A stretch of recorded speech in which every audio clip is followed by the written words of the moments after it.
Nous allons commencer la quatrième séance du cours de nutrition carbonée dans le cadre du module de physiologie végétale. D'abord, je voudrais faire un petit rappel de ce que nous avions vu pendant la troisième séance. On avait on avait commencé à parler des deux phases de la photosynthèse, la phase claire, résumée par les réactions photochimiques, et la phase sombre, qui comprend donc un certain nombre de réactions euh, regroupées sous le nom du cycle de Calvin. Nous avions commencé les réactions photochimiques et nous avons commencé dans ces réactions photochimiques avec l'étude des photosystèmes, le photosystème 2 et le photosystème 1. Nous avons passé en revue la structure de manière détaillée de ces deux photosystèmes ainsi que leur fonctionnement. Et surtout, donc, on a parlé de l'absorption de l'énergie lumineuse par ces photosystèmes, la capture de l'énergie ou l'absorption de l'énergie au niveau de l'antenne collectrice qui regroupe donc l'ensemble des pigments, les chlorophylles A, les chlorophylles B et les caroténoïdes, les pigments accessoires. Donc tous ces pigments absorbent de l'énergie et la transfèrent par résonance, c'est-à-dire donc sans perte d'un pigment à l'autre jusqu'à ce que cette énergie arrive à la paire spéciale du photosystème qui se situe au niveau du centre réactionnel. Cette paire de chlorophylle A, cette paire spéciale de chlorophylle A la propriété donc de, lorsqu'elle capte de l'énergie, elle va être excitée et en se désexcitant, il va lâcher un électron. Et est-ce que cet électron va, va être transféré de molécule à molécule jusqu'à l'accepteur final qui est le NADP+, qui se transforme en NADPH. Et bien sûr, le photosystème 2 qui a perdu un électron va lui être rendu grâce à la photolyse de l'eau, c'est-à-dire la dégradation de l'eau en présence de la lumière, bien sûr, et qui va donner de l'oxygène et des électrons. Et donc, l'un de ces électrons va remplacer l'électron qui a été perdu par la chlorophylle A du photosystème 2. Donc aujourd'hui, on va poursuivre. Donc après avoir commencé par les photosystèmes, nous allons donc enchaîner par la chaîne de transfert des électrons. Lorsque nous avions donc commencé ces réactions photochimiques et quand on avait parlé des photosystèmes, nous avions vu qu'il y avait un transfert des électrons entre l'eau, qui est le donneur des électrons. En se transformant en oxygène, il libère des électrons.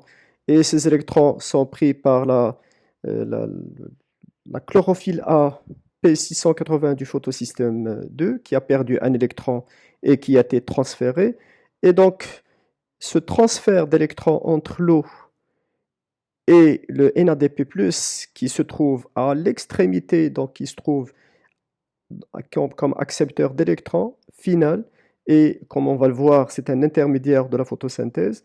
Donc ce transfert d'électrons, pardon, il fait intervenir bien sûr la lumière.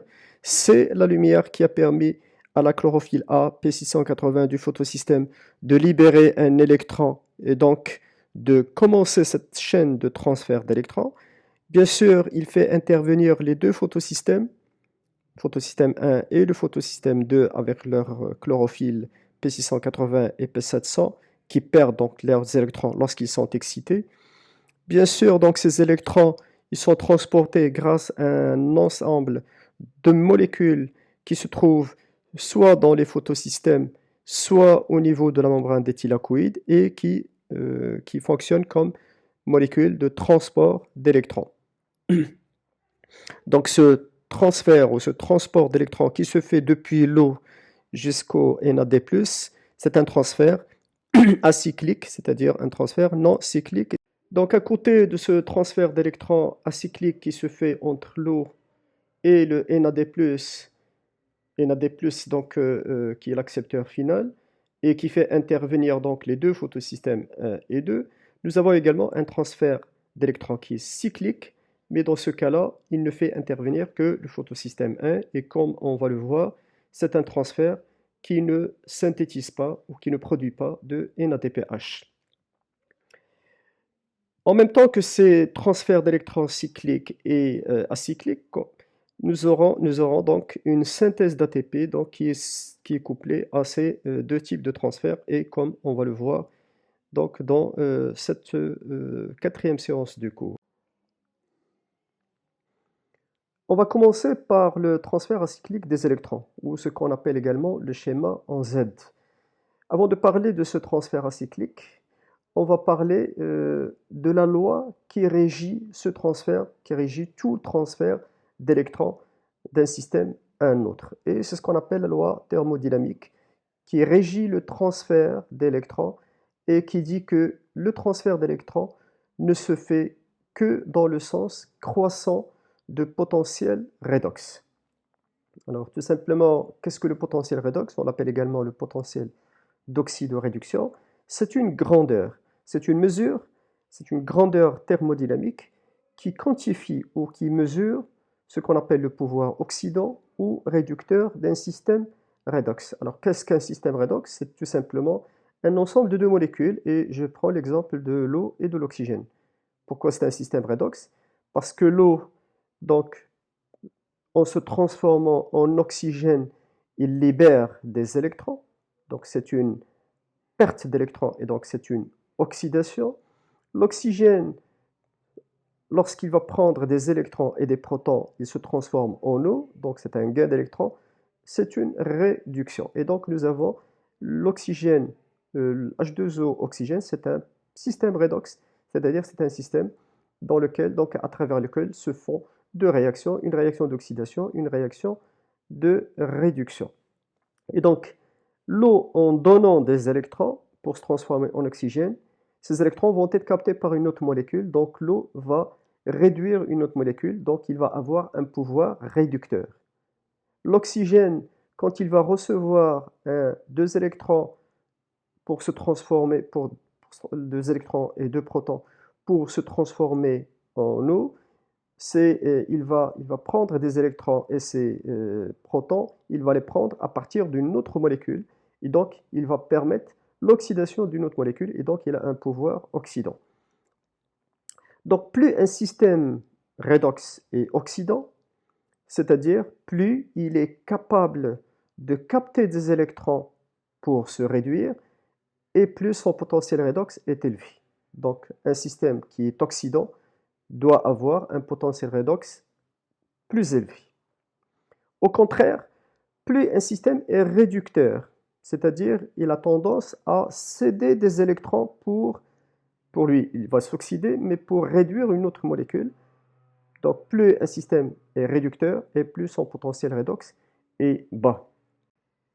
Donc si on voudrait résumer tout cela, et ce qui nous importe dans ce transfert d'électrons, dans ce système de transfert d'électrons, donc un couple redox ne peut donner ces électrons qu'un autre couple redox de potentiel redox supérieur.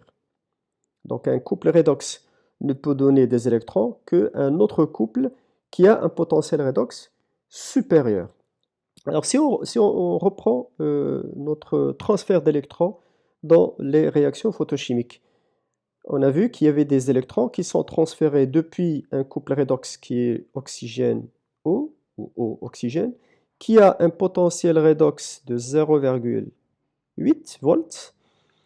Donc ces électrons vont jusqu'au système formé par le NAD+, et le NADPH, qui a un potentiel de moins 0,32. Donc nous avons vu qu'il y avait un transfert.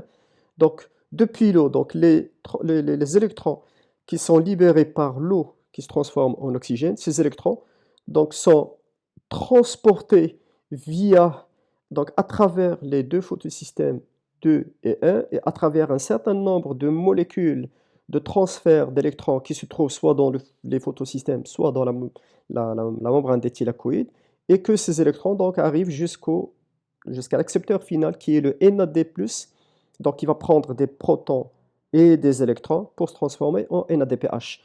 Sauf que là, qu'est-ce qu'on remarque? On remarque que l'eau qui est le donneur a un potentiel redox qui est supérieur a, donc le couple H2O oxygène, un potentiel redox supérieur au couple NADPH et NAD+. Donc en principe, et d'après la loi thermodynamique, ce transfert ne peut pas avoir lieu parce que les électrons ne peuvent pas aller d'un couple redox qui a un potentiel redox supérieur à un autre couple redox qui a un potentiel redox inférieur. Alors, qu'est-ce qui permet? Pourtant, nous avons vu qu'il y avait des électrons qui vont depuis l'eau jusqu'au NAD+.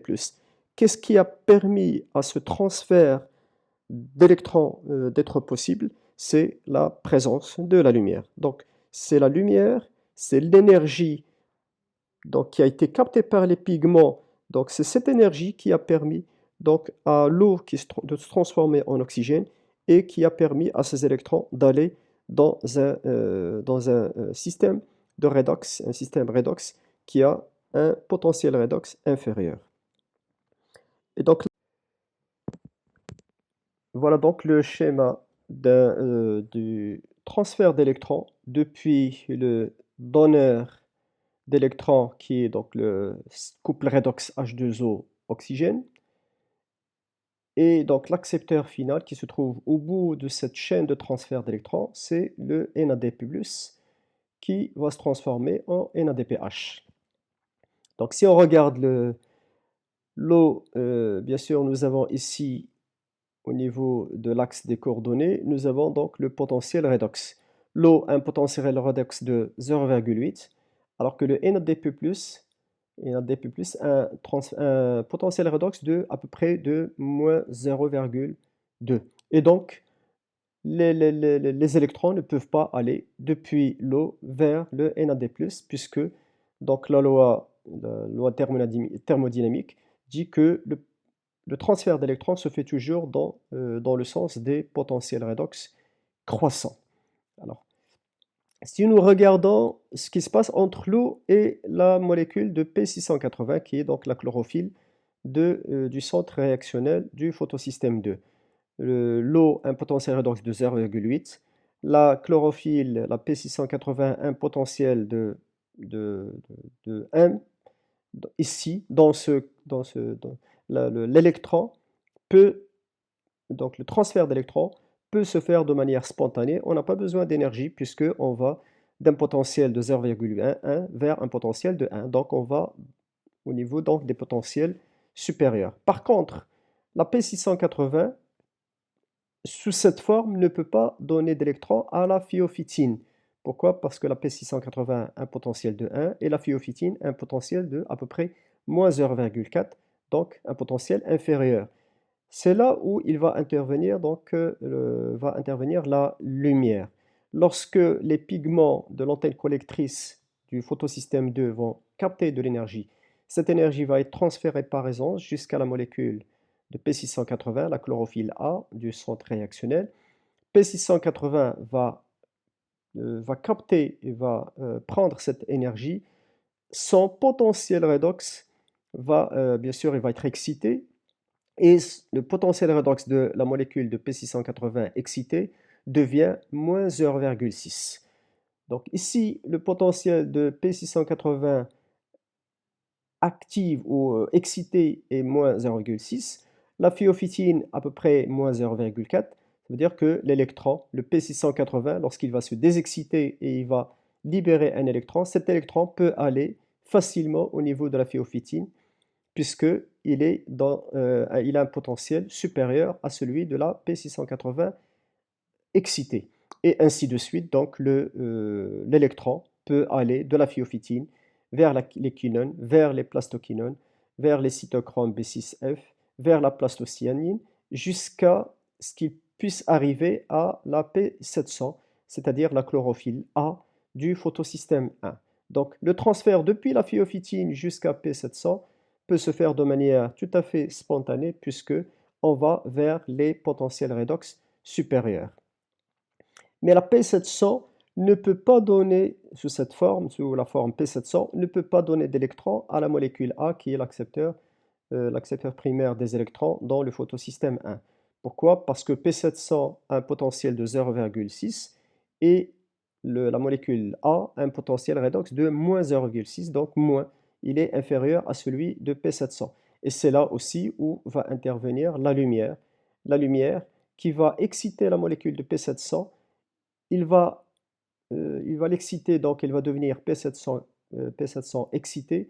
P700 excité, un potentiel redox de moins 1. Et donc, lorsque P700 va libérer, P700 excité, lorsqu'il va libérer un électron, il va le donner à la molécule A. Dans ce cas, la molécule A elle a un potentiel redox supérieur à la molécule de P700. Et donc, le transfert peut se faire et l'électron peut continuer son chemin. Donc, l'électron passe de A à la ferredoxine, donc de Fd, puis ensuite à la FNR, puis ensuite pour arriver finalement à NAD+, qui va se transformer en NADPH. Donc, depuis la molécule A jusqu'à la F, jusqu'à NAD+, le transfert se fait de manière tout à fait spontanée. Donc, comme ça, sans l'intervention des deux photosystèmes, donc 2 et 1, avec leur absorption d'énergie, le transfert d'électrons ne peut pas se faire depuis l'eau jusqu'à NAD+, qui se transforme en NADPH. Donc c'est l'énergie du soleil, l'énergie lumineuse qui a permis donc, qui a rendu possible ce transfert d'électrons depuis le donneur principal qui est l'eau jusqu'à l'accepteur principal qui est donc le NAD+. Donc après avoir vu le transfert acyclique des électrons depuis l'eau jusqu'à l'accepteur final qui est le NADP+, qui va se transformer en NADPH, on va voir qu'il y a aussi un transfert cyclique des électrons. Alors pourquoi et dans quelles conditions le transfert cyclique démarre et se met en place? Il faut savoir que le cycle de Calvin, qui est donc la deuxième partie de la photosynthèse, utilise les molécules qui sont formées lors des réactions photochimiques. Et jusqu'à présent, nous avons vu qu'il y a la formation de NADPH, donc lors du transfert acyclique. Quand ce transfert acyclique ou quand la quantité de NADPH est trop élevée, c'est-à-dire lorsque nous avons un excès de NADPH, le transfert acyclique donc, va s'arrêter et le transfert cyclique des électrons va se mettre en place. C'est un transfert donc, qui se fait uniquement autour du photosystème 1, donc il ne fait pas du tout intervenir le photosystème 2, et puisqu'il ne fait pas il ne fait pas intervenir le photosystème 2, il n'y a pas donc de production d'oxygène, puisque la production d'oxygène se fait dans le centre d'oxydation de l'eau qui se trouve dans le photosystème 2. Et donc ce transfert cyclique des électrons, il permet de dissocier la formation de NADPH et la formation de l'ATP. Donc comme on va le voir dans le cours de la semaine prochaine, donc lors du transfert, que ce soit cyclique ou acyclique, il y a la formation de l'ATP. Ici dans le transfert cyclique, donc on n'aura plus de formation de NADPH et uniquement le transfert, la formation de l'ATP, et donc